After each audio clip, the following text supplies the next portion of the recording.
you so much for joining us for this session today. Today, I have the pleasure of introducing you Veronica Chou. My name is Choi, and I am extremely happy to be moderating this session. And I will start off with a brief introduction for Veronica. So Veronica is president of Iconix China Group and Novel Fashion Holdings. And in 2019, she launched Everybody and Everywhere, a sustainable, all-inclusive women's fashion brand, which sells women's clothes in all sizes that can be worn with very versatile styles. She is a global fashion entrepreneur and has a special passion for the sustainable future of the fashion industry, and I am very excited to hear more from her today. And just as a note for our audience, is as you listen to this first moderated session, please feel free to jot your questions down and share them in the chat so that we can ask them in a later part. And Veronica, if you want to introduce yourself, I will pass it on to you. Yeah. Hi, everyone. I'm Veronica, and thank you for the introduction, Choi. So I am, where should I start? For myself, I launched a brand last year, 2019, end of 2019, called Everybody and Everyone. It's an eco-innovative, size-inclusive women's wear. And we do everything as sustainably as possible. Our labels, hang tags, packaging, every single step, we try to find a sustainable option. And we make sure that our whole supply chain, where everything is located, raw materials, fabrics, materials are all sustainable. But I didn't start making things this way. I often tell my story from my grandfather, because my grandfather started with knitwear manufacturing, and I grew up as a child going to these factories and asking, why is it so smelly? What is this? Why is there so much dust? Where is this colored water going? And back then, of course, it was just the way things were, and people like, don't ask so many questions. But now working in sustainability, these are the things that we all are asking, like, how are we making our things? I still want to be clothed. How can we make things in a better way? I started learning about sustainability maybe 7 years ago. And I had an epiphany moment when I was, this was 2014, and I was trekking in Nepal, and suddenly one night in the middle of the night, I jumped out of bed and said, whatever I did in the future has to be in sustainability. And that's been kind of my driving force for all the things I do. So half of my time, I work on my brands. Everybody and Everyone is one of them. The other one is Karl Lagerfeld. And then half of my time, I do investments alongside my family.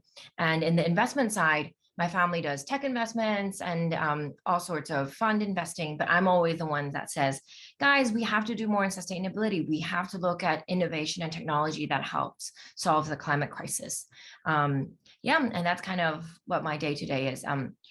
Just a quick background on myself. I was born in the States, grew up in Hong Kong, then went to high school and university in America. Then I worked in China for 8 years, from 2008 until 2015. I was bringing mass market American brands to China. And I was bringing brands that were in America sold in Walmart or Target or Macy's, and bringing them to China, opening stores all over in second and third and fourth tier cities. And we opened up to 1,000 stores. And I think two of the biggest takeaways from China is that the sheer size of things and the amount of cities and amount of people and amount of things that we were making. And the other part is that back then there was a lot of air pollution. And I remember walking out of a plane and seeing particles in the air. And I'm like, oh my gosh, like, am I walking into a sandstorm? And just being worried about, our health. And I think that's the thing with our climate crisis right now. In the end of the day, the planet itself, the sphere, will be okay, but can we continue to live on it? I think that's the question, and that's what we really need to tackle. And I'm going to keep talking about sustainability in the next hour. Yeah, thank you so much for that background, Veronica. I know you just talked about how you studied several years in America and then you worked in China. I'm curious, as someone in the fashion industry, what are the differences between sort of the US and China's sort of fashion, I guess, like industry? Is there a difference? And if there is, definitely.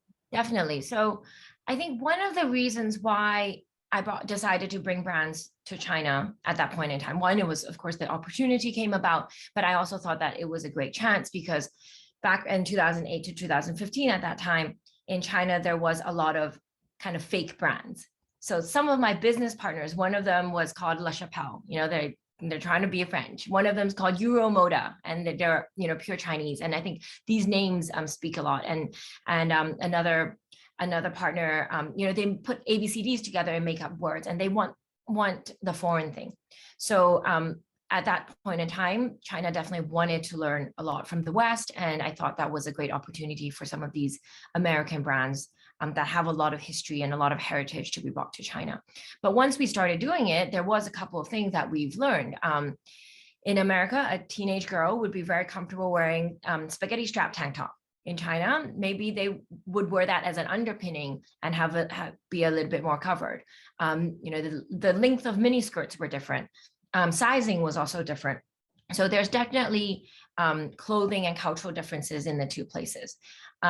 When this, 2008 to 2015, so quite a bit of time ago, back then, the young women, they did not grow up putting on makeup. They did not grow up seeing their mothers put on makeup.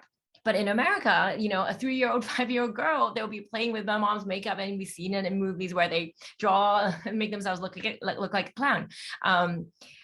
So I think that's a very big cultural difference. Like, the idea of dressing up and looking good was not as developed in China. Of course, today, 10 years down the road, it is quite different.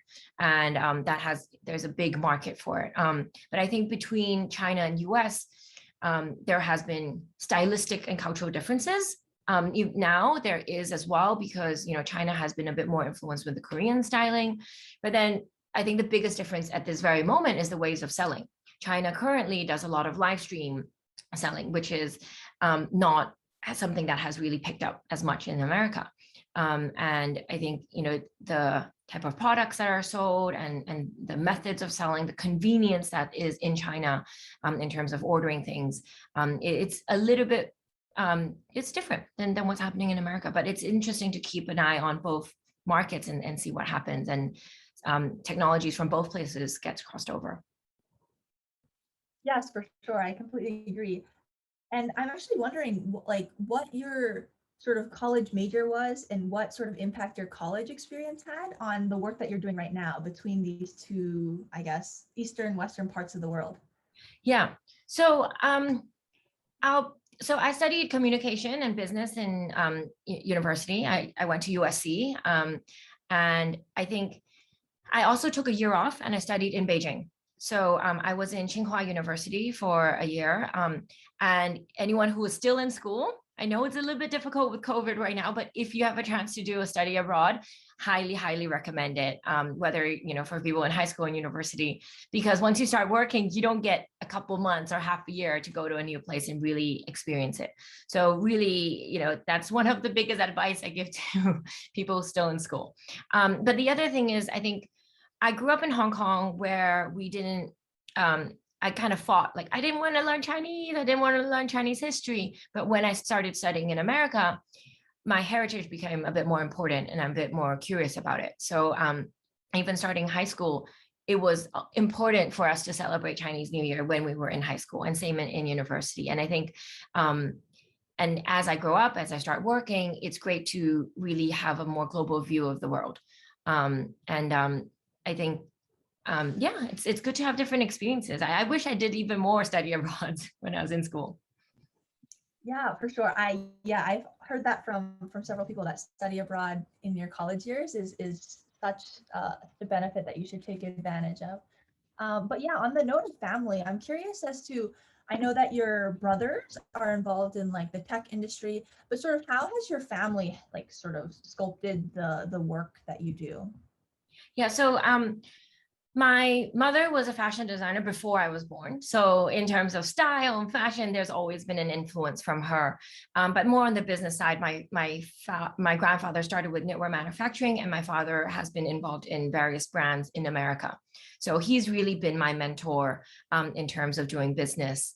And one of the things I learned from him is that it's important to look for good people, to work with good people. I think hiring is an important part. But in terms of doing a business, it's not just thinking about selling a single product, but I think there's to business and especially in investment, there's a lot to how you structure a company, how you structure shares for other people in the company, and how you do deals with other people, do partnerships. And I think those are all super important. And in terms of partnership, for example, in the past, fashion has always been, this is my fabric, this is my factory, this is my secret sauce, I'm not going to share with you. But now that we're tackling sustainability, it's actually much more important for us to have more partnerships. It's much more important for brands to get together and say to the zipper company, guys, you're the biggest zippers provider. We have 4, 5, 10 brands here together. We want a sustainable option, and let's use that collective power to make change. So I think partnerships has become something that is much more important in today's world than, let's say, 20 years ago. And also on the marketing side, we do see a lot of partnerships in terms of fashion brands and all those. So I think it's something to really keep thinking about for any brand, something that I'm planning on doing as I move forward. Yeah, and I think, and part of that is how you structure the deal. One interesting thing is the word business in Chinese, 生意, it actually means create ideas. So we always think, oh, someone in art is a very creative person, someone in fashion design is a very creative person, but actually in business, we need that as well. And so that's what business is about. It's creating something different, creating ideas, creating partnerships. Yeah, and my dad taught me that. So. Oh, yeah, I've never heard of the origin of that word, but that is a really interesting way to think about it. Yeah, for sure. And I know that you have, like you said in your introduction, you have a passion for fashion sustainability, but I've read in some of the articles that you were featured in that initially the fashion industry, your passion for fashion sustainability was not met with too much enthusiasm. Has that changed over the couple of years that has sort of passed since you initially wanted to launch a brand, or what's the landscape like? Yeah, so definitely. I started in sustainability, I want to say, 7 years ago. And at that time, I went to people in the industry, other fashion designers, my peers, friends, billion-dollar companies, and I started talking to them. And some of them turned around and ran away from me. They would talk to me about charities. They would talk to me about, like, I don't know, women's empowerment or other issues. But that time, it really was difficult. Now, the industry has completely changed. Everyone is talking about it. Everyone is doing something. Everyone's making change. Of course, we continue to urge people to make more change faster.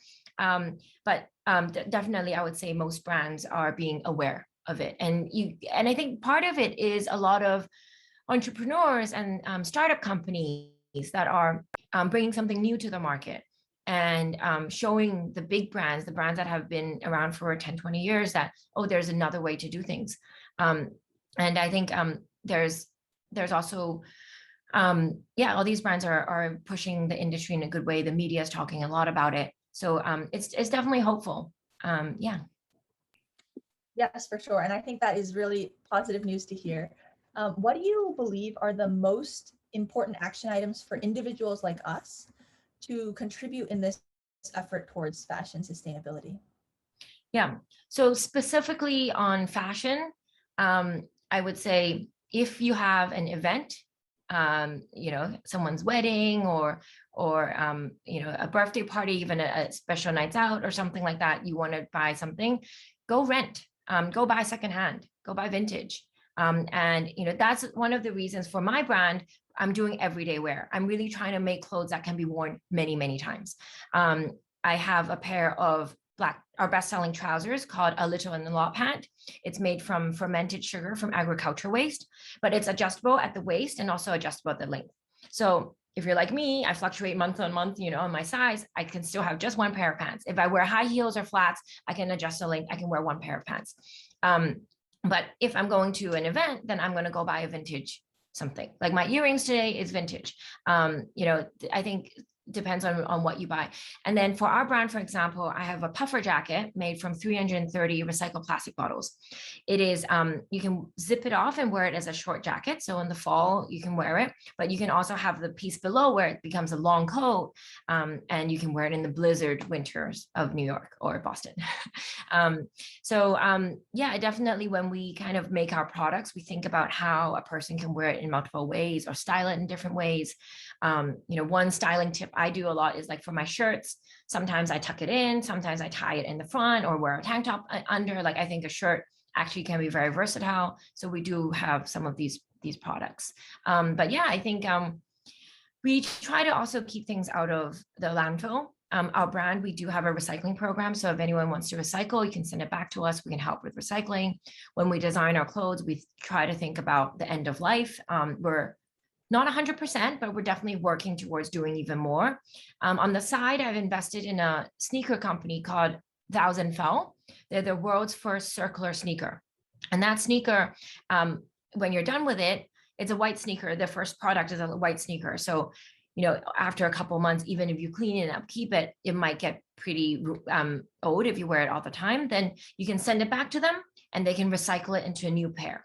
And the goal is to not send anything to landfill.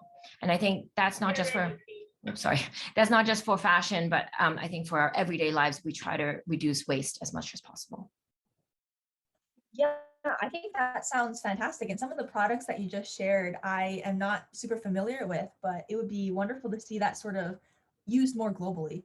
But on the note of the products that you've shared, and I'm sure you're aware of the fast fashion brands like Zara, H&M, Forever 21, which are huge trends these days. And people are very into fast fashion. They like to buy things when the style is in and then they throw things out. What's your opinion on this sort of trend in the fashion industry, and how can we sort of combat this issue? Yeah, I think I think part of it, we want to be aware as a consumer and not to just buy something, wear it once and throw it away. Like, when I do buy something, I really think about how many times I'm going to wear it. Again, to our products, we have a turtleneck sweater where the neck part can come off. So it's one item, two uses. And so it's better for our wallet and better for the planet. And in terms of these fast fashion companies, I think, as I said, some we're going to rent, but like H&M, for example, they do a lot in terms of pushing sustainability. They invest in some of these things and some of these new technologies. I think H&M and some other brands and the industry as a whole, we're looking for different materials to make our products in. As I said, we have a pair of trousers made from fermented sugar. We have our athletic that is made from nylon, but the nylon can be degraded in 3 years, where regular nylon degrades over 100 years. So, there's all these new technologies that can be added into our clothes and make our clothes more sustainable. This shirt that I'm wearing is made from regenerative agriculture silk. If you guys don't know about regenerative agriculture, please do look into it. Regenerative agriculture and biodynamic farming, because it's very important to the food we eat every day. But in clothing, for example, in agriculture, for example, typical ways would be, this is all corn and this side is all wheat and it's all monocropping. And what happens, it's completely depletes the nutrients in the soil. So for our planet, we're actually running out of good, healthy topsoil. But when you do regenerative agriculture, you have rotational cropping, you do multiple crops, sometimes using animals in their poop as well. But what it does, it captures more carbon dioxide into the soil. But the farmers also have a better livelihood because they have multiple crops and the multiple sources of revenue. And the soil health is protected. So when you buy something like this regenerative agriculture silk, it's really better for people and for planet. Yeah, so I think, all these fashion brands, they're definitely looking into different ways of making things, but supporting them less. There's an argument for it. I definitely see that. We want to buy things and wear it for longer and make it last. We also want to try to move away from using so much synthetic materials. I think that's a consensus in the industry, that we want to use more natural materials, because polyester, nylon, spandex, those type of things are made from petroleum. It's fossil fuel based, and we want to move away from that as much as possible. Yeah. Yeah, for sure, for sure. And I think somebody just asked if you could repeat what type of agriculture you just talked about. Amazing. Thank you so much. But yeah, I mean, I know that Veronica, your brand, everybody and everyone, is not only about fashion sustainability. I think another huge part about your brand is that it is all inclusive in sizes. And I want to sort of ask about the story behind that. Like, what led you to include that as another initiative in your brand? Yeah. So I grew up in the era, I think, where models were only one size. You know, it was this blonde size 0, size 2, 5, 8 supermodel looking person, right? Like, I think, you know, magazines back then, it was just that type. Coming from Asia also was, I guess, pressure on me because, you know, Asian women are typically smaller. All my friends are size 0. And just even being a size 6 is like, you know, back then it was like you need to lose weight. It's a lot of pressure. So I definitely struggled with a little bit with my body image and with my weight and eating growing up. In the good side is because I struggled with it, I started learning about organic foods and all that a little bit earlier than it became a trend. And then I got into sustainability. But on the other side is that I think there's a consensus now, especially in America, that a brand should not just be represented by one type of person, and there should be diversity across the board, in sizes and in colors and in all different ways. For my brand, we hope to do more. I do really hope to do more. Right now, we're selling size 00 to size 24. Hopefully, one day we can even be more inclusive. Did I lose you guys? Did I freeze for a second? Yeah, just a bit, the last sentence. Yeah, so so for our brand, we do size 00 until size 24. If you go on our website, you'll definitely see a wide range of models representing the brand, and you know, with our influencers as well. We try to reach out to all different people. We want to be inclusive, and you know, I'm making clothes that are staples in a wardrobe. I'm making clothes that are essentials, which should fit everyone. So the next question I had was, as someone sort of in the front lines of the fashion industry, what excites you today, like in this moment, about what's to come next? I think continuously what excites me is the material innovation side. It has been for a couple of years already, and it's even more so. One of the companies that we've invested in is called Modern Meadow, and they can grow leather in a lab. So you don't have to kill a cow in order to have leather. So this is one of the first companies that kind of opened my eyes to material innovation. And I think there will be a lot more of these type of innovation. For the Karl Lagerfeld brand, we also partnered with a company called Deserto, and they make cactus leather. So we use a cactus plant grown again with regenerative agriculture methods. We don't have to kill the plant, we don't have to harvest the whole plant, and we take only harvest part of the plant to take it and make it into leather. So again, these type of innovations are fantastic. And I think there will be more. You know, now of course we use wood pulp to make clothes. Our brand, we use eucalyptus fiber to make clothes. We use agricultural waste to make clothes, and I think there will be more and more of these types of creations. And outside of fashion, one of the companies we've invested in takes municipal waste and turns it into clean jet fuel. So I still want to travel. I want to travel for work and for pleasure. Right now, traveling is not sustainable.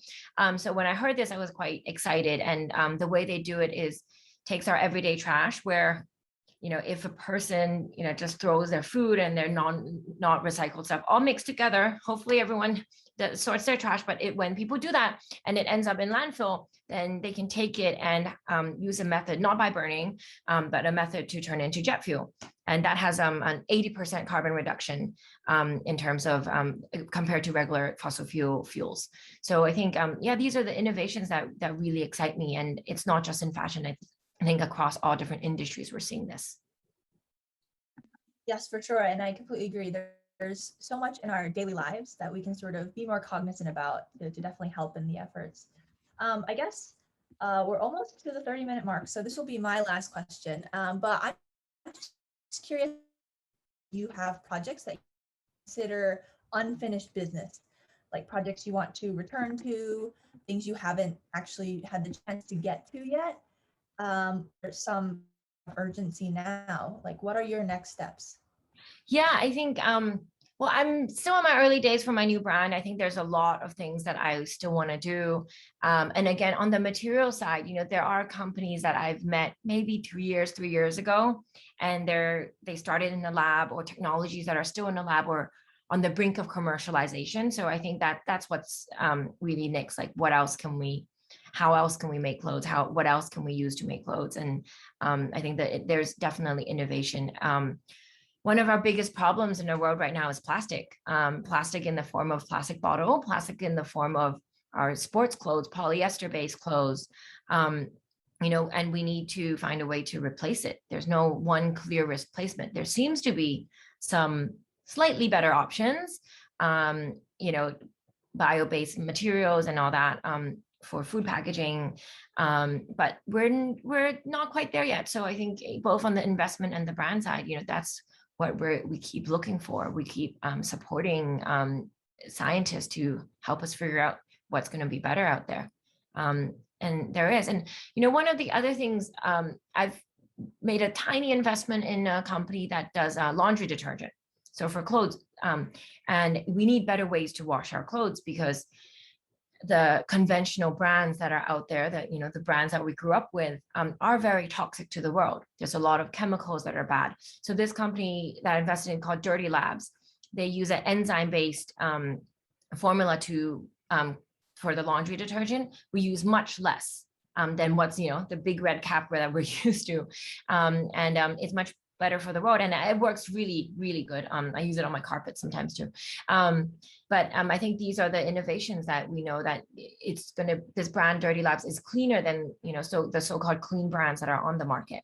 We have to watch out what other chemicals we're using. In food is the same. We went from industrial farming using lots of pesticides, using lots of fertilizers and lots of chemicals, and now like caring about organic, which uses none of those harmful chemicals. That not just harm our bodies, but harm also the animals and plants and soil that's out there. So I think it's hopeful. I think the world's going towards the right place. Sometimes we read the news and we get doom and gloom, but there are solutions. Yes, yeah.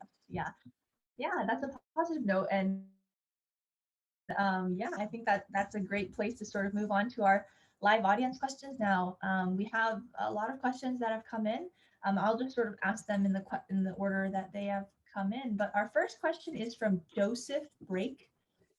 He is asking, what do you consider the role of business in geopolitical relations, particularly in achieving ethical outcomes to complex economic challenges? Yeah, I think when businesses get to certain size, there always can be an influence. I think as a business leader, especially when all of you guys listening, when you guys become business leaders, just remember that you have the power to ask for things and to make change. In fashion, I think that the thing is, in the past, it's been, let me go find an agent to help me make some clothes and make some products, and not necessarily checking the whole supply chain. But now in sustainability and about being ethical, we really go back and look at the whole supply chain, where our raw materials are from, who's farming the cotton, who's making our clothes, and knowing that every single step of the way. And when you have that transparency, then you can go and make some decisions and say, maybe this supplier is 50 cents cheaper. But you find out that, you don't want those people making the clothes. They're not treating their workers properly. So I think as a business leader, we can make those decisions and make those choices. And we just have to be aware and always ask questions. So yeah, even if it's cross-border, I mean, right now, most of the things for my brand are made in China.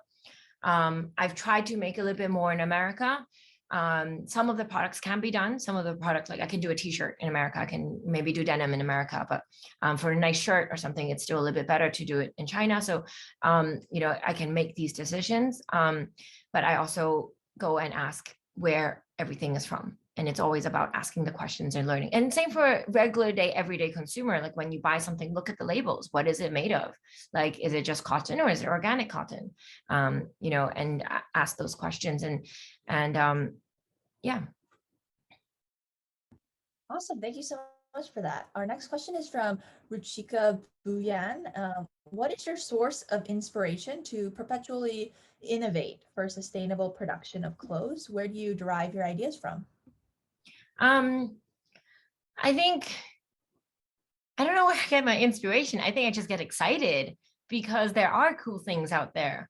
There are cool materials, and sometimes I'll read and sometimes it's the uh, industry newspapers that I read. I read Sourcing Journal, Women's Wear Daily for fashion. Like Business of Fashion. They always cover all these new interesting materials. And then we have denim, which is kind of spill proof. So if you spill liquid water or even like coffee or red wine, it kind of just rolls off and you won't get your clothes dirty. Is my internet really bad? I'm so sorry, guys. It's a little in and out, but I think it usually comes back.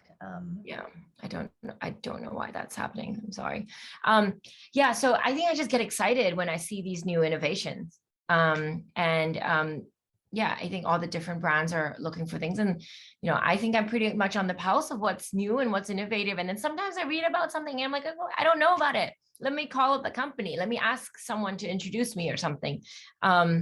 Yeah, it's a fun time with all these cool fabrics. Yeah, I think that's phenomenal. That your work is something that really excites you every day. But yeah, our next question is from Shubi Verma. Veronica, you've touched upon the idea of body image and diversity across brands in different aspects like size, color, style, etc. Your brand, Everybody and Everywhere, is extremely inclusive and diverse, but brands like Brandy Melville, which are not size inclusive at all, are still extremely popular. How do you think that the message of body positivity and size inclusivity can reach larger audiences? Yeah, we're trying.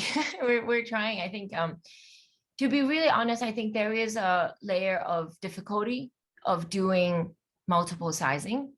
Our inventory management and just fitting and the actual making of the garment is not as easy as, let me take a smaller size and make it bigger. Like, is it bigger this way, like which way, right? Like, it's actually very complicated. So I do understand why brands don't necessarily always offer like a very inclusive size range. It's tough on the business side of things. But yes, I think we have to keep doing it. And I think inclusivity and diversity can come in many different ways. So size is one part of it, but there's other things that we want to be inclusive. And I think for any company, it's also important to have inclusivity. There's studies that show, the company operates better if there's more females. If there's more females at a management role, right? For those big corporations. So the next question is, how do you, as a CEO of a sustainable brand company, how do you balance between the increased price for sustainable clothing while trying to maintain and market a sustainable brand? Yeah, that is one thing. Great question, because that's something that I walked into knowing that would be issues. But it's something that I wanted my brand to be much cheaper. To be very honest with you guys, I wanted my brand to be much cheaper. But as I did everything, a label is 10, 15% more expensive, something else to fabric could be 20% more expensive, sometimes it's 5% good, but every sustainable option today is just slightly more expensive. And so yeah, it adds up. And we just have to be really careful, and we need to make sure that we have our margins. We need to negotiate. We need to look for good partners. Having good manufacturing partners, having good supplying partners who want to grow with a new brand, who want to grow with a startup brand, I think is important, and they can support us in different ways. But yes, it is definitely still more expensive. But I also say, if more people get together to do this, if everyone's asking for these sustainable options, the prices will come down. We hope the prices come down faster, but the prices will come down, and we'll get to a point where it's better economically to choose the cheaper price product. And I think in some of the innovations and investments I see, there are innovations that are coming out that have better unit economics than the conventional methods. Yeah. So when that's the case, again, that's what really gives us hope. So at this point, I'd say, be careful. If anyone's starting any business, always be scrappy. It's important. There are ways to do things for cheap prices. And that doesn't compromise the sustainability side. That doesn't compromise the ethical side. Yeah. Yeah, fantastic. I guess the next question is from Nurgle. And the question is, how has COVID impacted your work personally, but also how has COVID impacted the fashion industry in general? And do you think it is to stay? Yeah. So just very personally, I actually kind of have been working from home and doing Zoom life and all this before COVID. So in a way, like, oh, yay, everyone joined me in this kind of work method. No, but in all seriousness, I was planning on opening stores in New York in 2020. In 2020. And COVID hit. I was one of the first ones to call up my landlords in New York and say, guys, I'm not opening. They're like, what are you talking about? This was in February, end of February. And because, I saw what was happening in Asia. And I guess having that view in Asia, like in America, people, I guess we didn't quite expect this. No one expected this.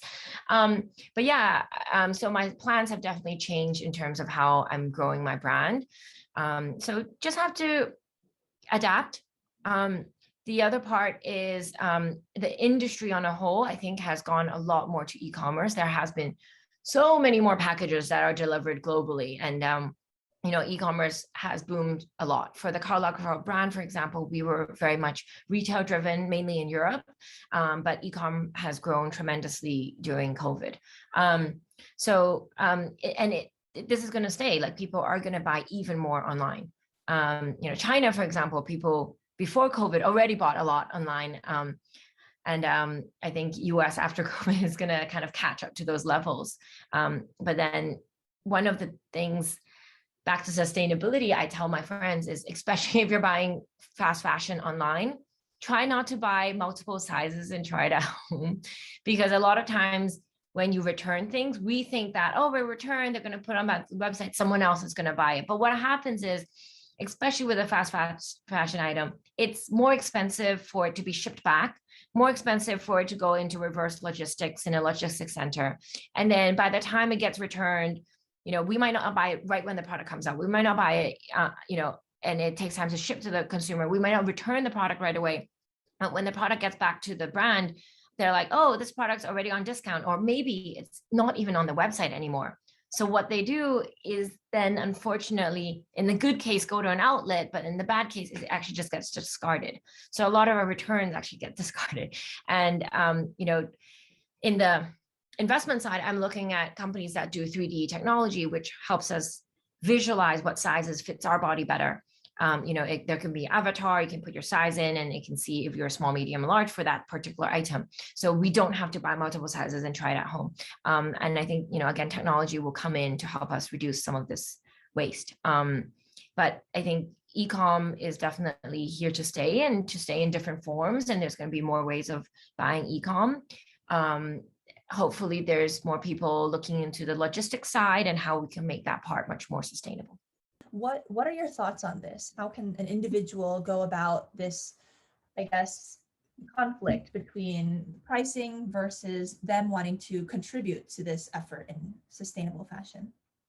Yeah, I get asked that question a lot. And as I said, I hoped my brand price points would be lower. I think my brand, as we develop, hopefully that can be something that we can continue to tackle. But one of the things I personally did was I went into my closet and tailored a lot of the things that was just sitting in there. And then I was like, oh, let me tailor all this stuff. And it's like, oh yeah, I've got some new clothes to wear. Again, buying secondhand, rental, resell, these are definitely good ways. And, doing clothing swaps with your friends. There are clothing swap projects all around different cities these days. And just be more conscious of what we buy. Ask questions. One of the things I do as well is I email the brands I like, and I'm like, is there a sustainable option? Is this organic? Why is this not made from organic cotton? Why is this not made from recycled polyester? Like, if we do that, yeah. So yeah, I think those are some way that we can actively convince people. I think when the brands get a lot of messages asking for sustainable options, they're going to pay attention. They want to serve the consumers. Yep, awesome. Our next question is from Akshara. She's asking, there are various ways to, I guess, contribute to sustainability, and doesn't have to be fashion, but why was it fashion sustainability for you? And how did you know that was the right path? Yeah, for me, it's personal because I kind of grew up in fashion. My grandfather and my father, they're both in fashion. And, that's all my internships. I started doing summer jobs and internships when I was 14. First job was a sales girl at Tommy Hilfiger. I worked in a fashion magazine. I worked in my family's factories, making clothes. So it's kind of like the industry I know. And I just grew up in it. So. Awesome. And the next question is, to people without much insight into the fashion industry and its sustainability trends, what would you describe to them as the best practices in the industry that we should be looking out for? Yeah, whenever it's a natural material, choose the organic option. That's simple. If it's must be a synthetic option, which is polyester nylon, then at least recycled option. We try not to use as much recycled. We try not to use as much polyester. Stay away from synthetics if we can.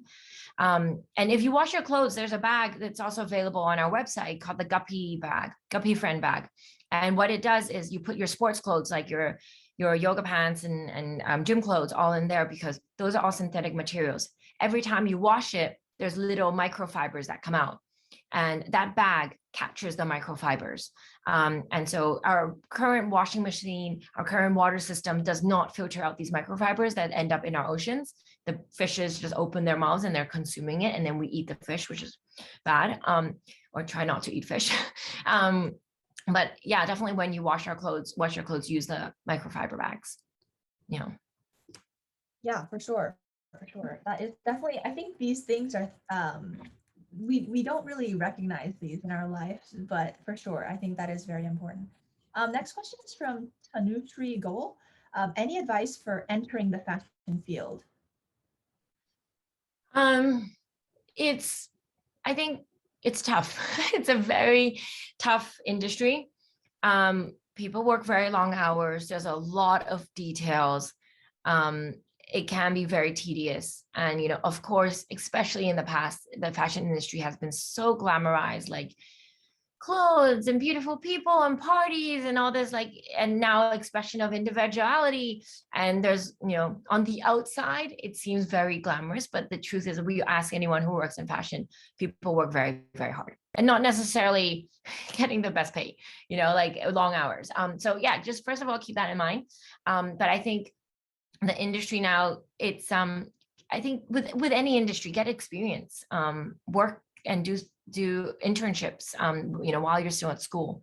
That's one thing I did, and that has always been very helpful. Read up as much as possible. I've never studied sustainability. I learned it all by myself, by reading. Well, I'm lucky because I'm interested in it, but that's kind of self-taught. And I think with any industry that you want to enter, it's always learn and read the industry newspapers and get as much information as possible. Wonderful. Thank you so much for that. The next question is from Dia. If you were to envision what your company and the fashion industry in general to look like in 10 to 20 years, what do you see? I think in the ideal world, I don't know if it's possible. In the ideal world is to be able to make things that are at least carbon neutral, if not carbon positive. well, regenerative agriculture, we can make things that are carbon positive. So there is hope there. That's one part of it. The other part is that we have good enough recycling systems, and we can create closed loop systems where nothing goes to landfill. I think that's the goal that we're all working towards. It's a bit scary to think about it, like if it's actually going to happen, thinking about it right now. But yeah, that's the goal. Make things that are carbon neutral or carbon, that doesn't create carbon, and then have nothing go to landfill. Those are really the goals for everything that we make. Right, right, right. And I think that is a really important goal to have. Veronica, we have so many more questions, but mixed in questions, there's so many messages about how inspiring you are from various people. So I just wanted to relay that. And then the next question, I think I'll hit Toha's question for yeah, okay. So our next question is from Daniela. She is asking, where do you think the stigma of fat not being beautiful came from in the fashion industry in the first place? And why do you think the fashion industry started off with very little diversity? Well, I think this is a bit of fashion history. So I think with fashion, it was who had money then had the chance to buy into fashion way back when. It's 100 years ago.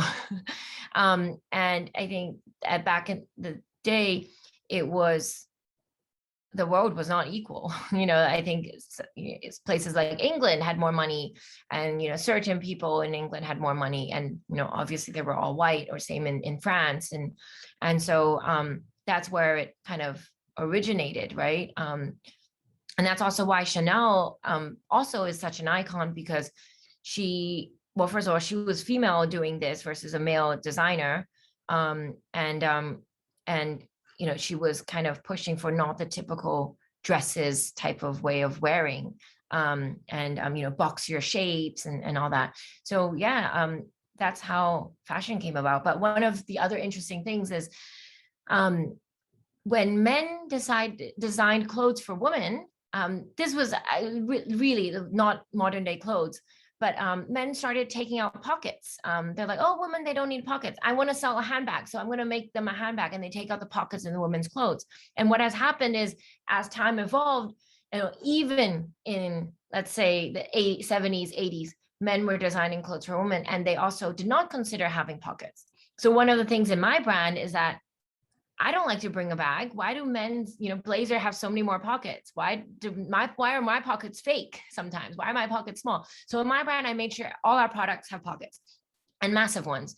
If you try on our jeans, I bring a pen around with me. It goes horizontal on my pants, and I can sit down in it. Like, I literally forget I have a pen in there. Like, that's how much space we have in it for our pockets. And I've compared our jeans with multiple fast fashion brands, high-end brands in the market. Our pockets are way bigger.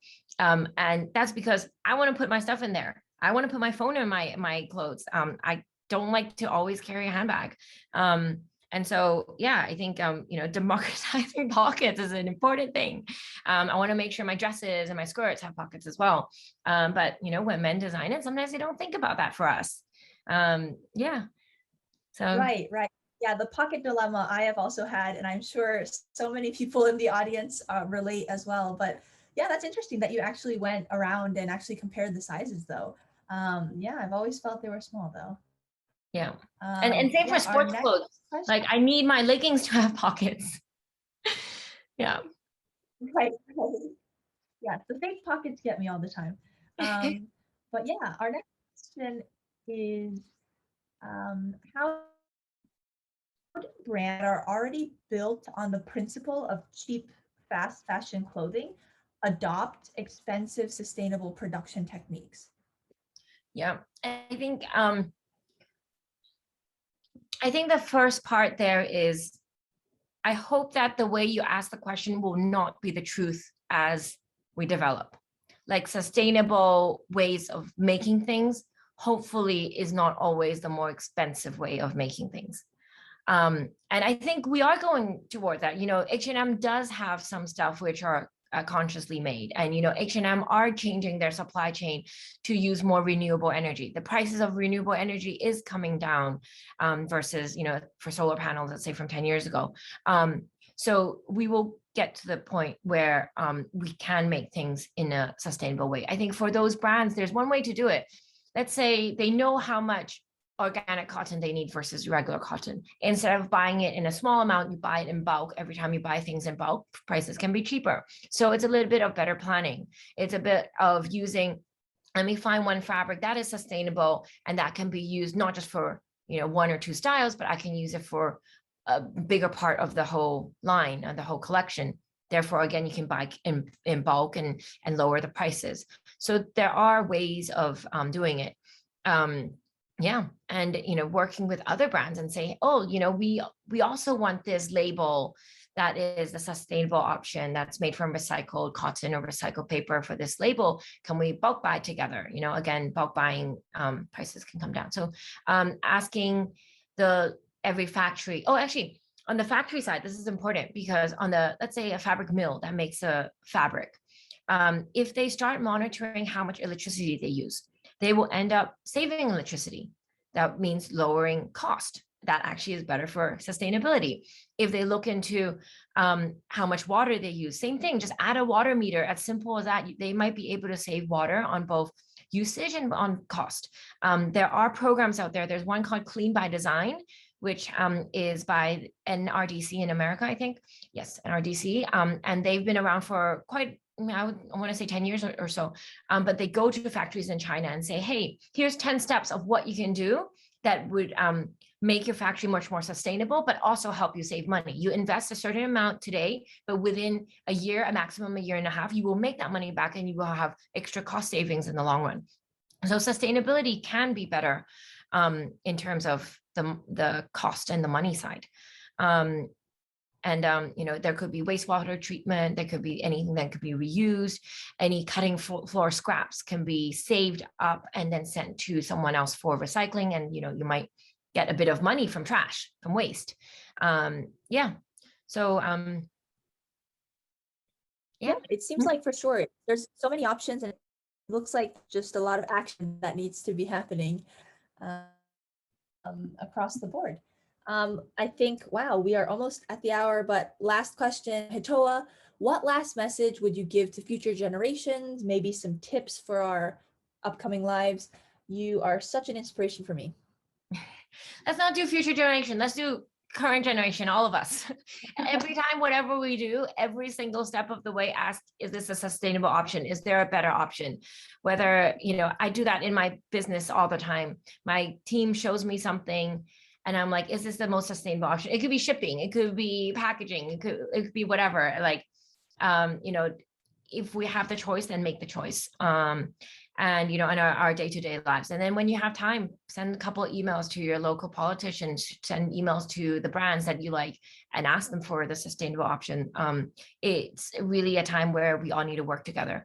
And if you're working for a big company or a big corporate, or if you work in government, then encourage people to work together, because if we don't collaborate, if industries don't work together, if countries don't work together, we won't be able to solve this climate crisis. We need knowledge to be shared and we need people to work together. And I hope you have a wonderful rest of your day in Hong Kong. Great. Thank you, everyone.